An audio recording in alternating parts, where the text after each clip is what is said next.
யாரோ சக்தி வாய்ந்த மனிதர்கள் அந்த அந்த அம்மா பின்னாடி இருக்காங்கங்கிறது நிச்சயமா தெரியும். அப்படின்னா என்ன அர்த்தம்? அந்த அம்மாளால எதையோ சாதிக்க முடியுங்கிறதுனால தானே இவ்வளவு பெரிய ஆட்கள்லாம் போயிருக்கிறாங்க. அதனால அவங்களுடைய பின்னணி ஏதோ பெருசாது. இந்த அம்மாவுடைய பேச்சை கேட்டுக்கிட்டு ஒரு அப்பாவி ஒருத்தரை ஒரு அல்ப விஷயத்துக்காக ஒரு போலீஸ் அடிக்குதுன்னா அந்த அளவுக்கு போலீஸுக்கு அழுத்தம் கொடுக்கிற ஒரு ஆள் அந்த அம்மாவுடைய பின்னணியில இருந்தாகணும்.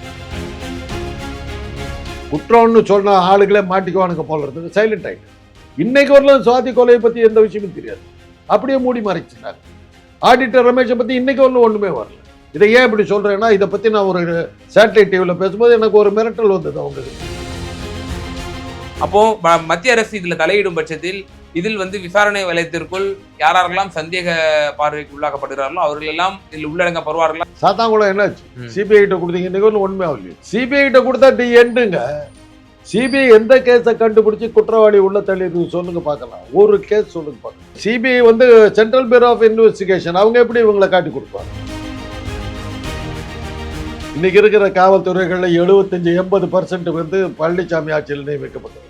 10 வருஷம் அவங்க தான் ஆட்சியில் இருந்தாங்க. அவங்க காலத்தில் இருந்தாங்க, அதே ஸ்டைலில் தான் இருக்கு. சாத்தாங்குளத்தில் என்ன நடந்தது, ஸ்டெர்லைட் ஆலையில் என்ன நடந்தது, பொள்ளாச்சி பாலியல் வழக்கில் என்ன நடந்தது, அந்த வகையில் தான் இது போகும். சிபிஐ கிட்ட கொடுத்த பிறகு அங்கே அப்படியே தான் போகும். ஒரு நீதி கிடைக்கும், அது நீதியா இருக்காது. சிபிஐ கிட்ட கொடுத்தாச்சுங்க, அவ்வளவுதான். இன்னைக்கு வரலும் வரலாறே கிடையாதுங்க சிபிஐ ஒரு கேஸ் முடிச்சு கொடுத்ததா. அதே மாதிரிதான் அமலாக்கத்துறை கைப்பற்றப்பட்ட படம் யாருக்கிட்ட போச்சுங்கிறது இன்னைக்கு வரல யாருக்கும் தெரியும்.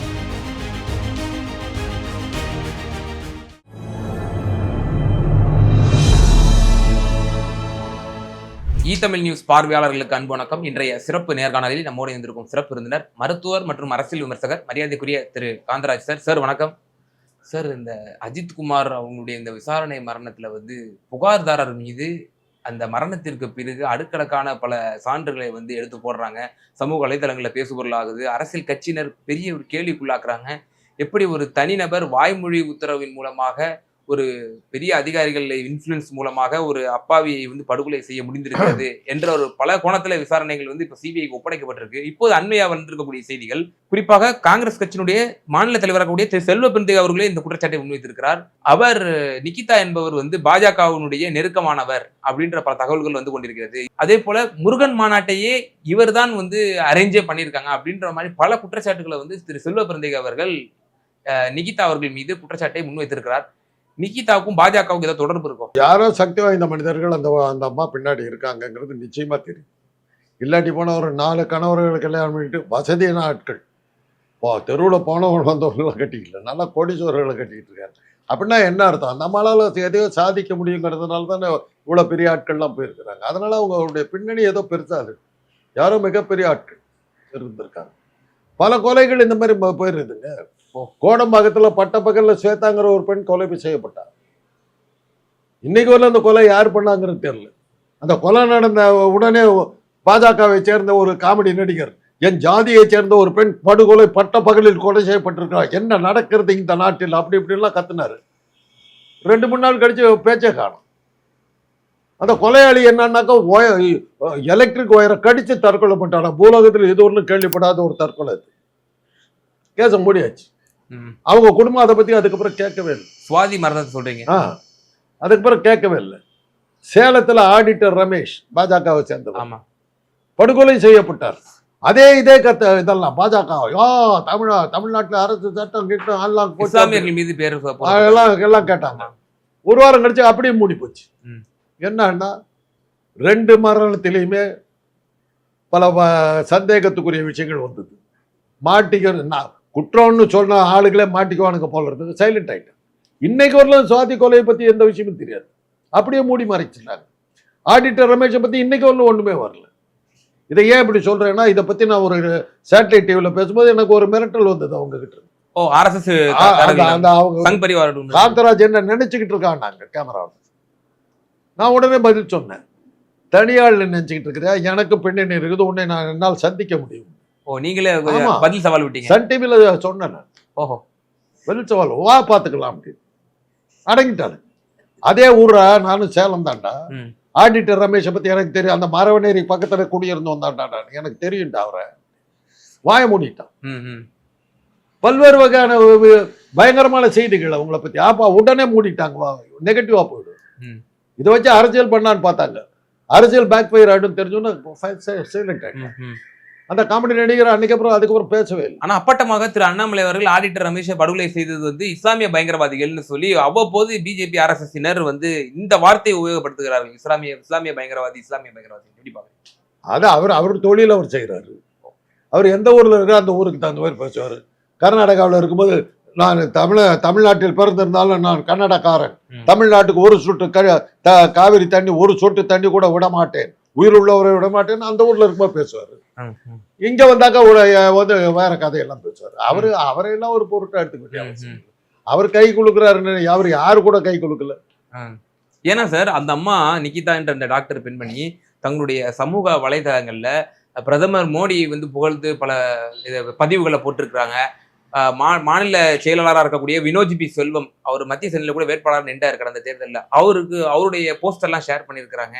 அதே போல அண்ணாமலை அவர்களோடு வந்து அண்ணாமலை அவர்களோட போஸ்டையும் ஷேர் பண்ணியிருக்காங்க. அண்ணாமலை கூட புகைப்படமும் எடுத்திருக்கிறாங்க. திரு செல்வ பிறந்தகை அவர்களும் வந்து இப்படி ஒரு பகிரங்கமான குற்றச்சாட்டு வைக்கிறாரு. முருகன் மாநாட்டியே இந்த நிகிதா தான் பண்ணாங்க அப்படின்ற மாதிரி குற்றச்சாட்டையும் வைக்கிறாரு.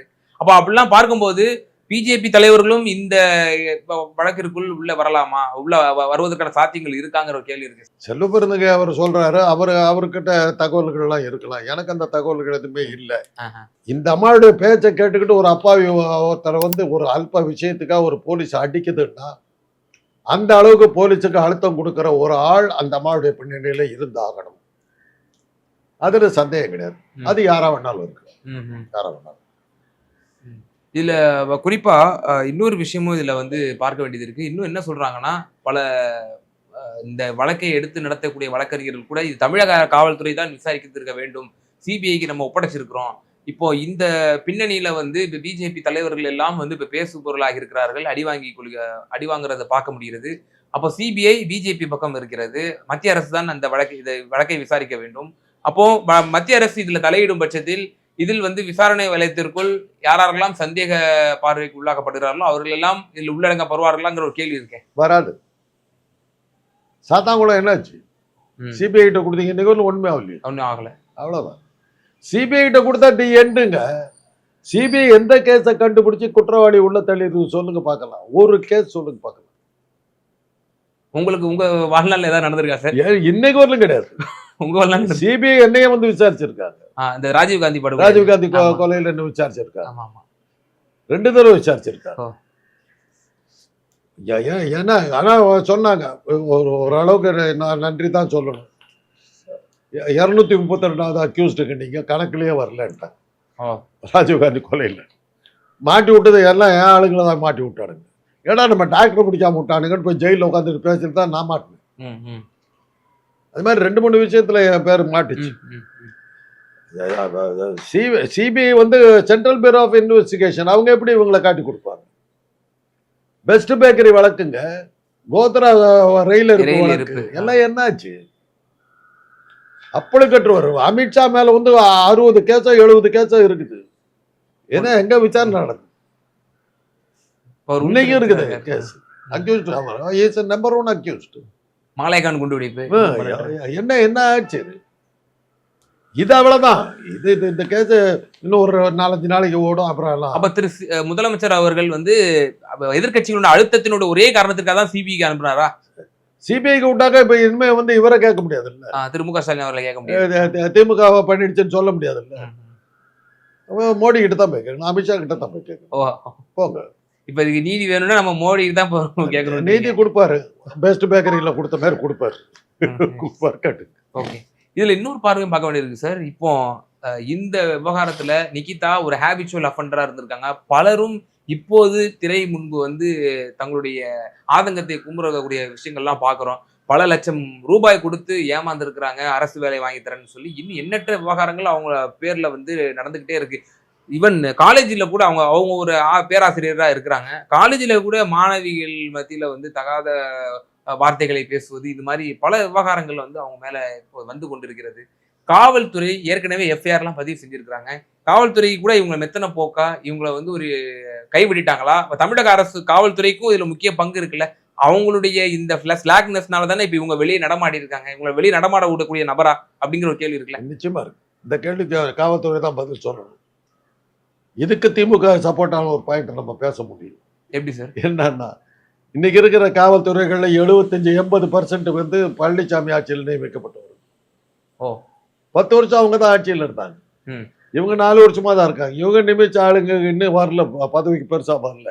ம். அவங்க காலத்துல இருந்தா அதே ஸ்டைலில் தான் இருக்கும்.